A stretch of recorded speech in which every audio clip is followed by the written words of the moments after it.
আমি বাংলাদেশ সরকারকে বলবো, আমি আমার সরকারকে স্পষ্ট বার্তা দিতে চাই, শুধুমাত্র নিরব দর্শকের ভূমিকা বাংলাদেশের মানুষ এদেশের সরকারের কাছ থেকে প্রত্যাশা করে না।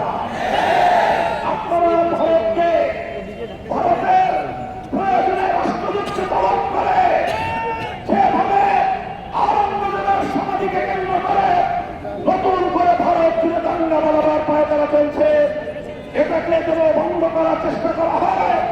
ভারত সরকার যেন কার্যকরী পদক্ষেপ নেয়। আর যদি সেটা ভারত করতে ব্যর্থ হয়, আমি বাংলাদেশ সরকারকে বলবো, ভারতের বিরুদ্ধে আন্তর্জাতিক অঙ্গনে কূটনৈতিক পদক্ষেপ গ্রহণ করবার জন্য। গোটা বিশ্বের 200 কোটি মুসলমানের মাধ্যমে রক্তক্ষরণ সৃষ্টি হয়েছে।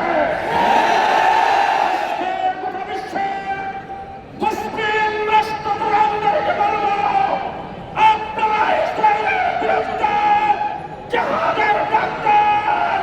বিশ্ব মুসলিম আপনাদের সঙ্গে প্রশ্ন।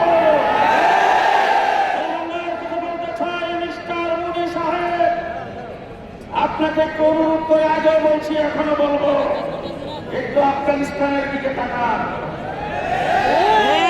আমেরিকার মতো বড় শক্তি সাথে 70টা মিত্র শক্তি একত্রিত হয়ে 20 বছর চেষ্টা করে সেই জায়গা থেকে আমেরিকা চাইনা পরে বিদায় হয়ে গেছে। মাঠের অলরাউন্ডার আমি, আর ঘরের allrounder Tylox. Tylox toilet cleaner, clean মানেই টাইলক্স।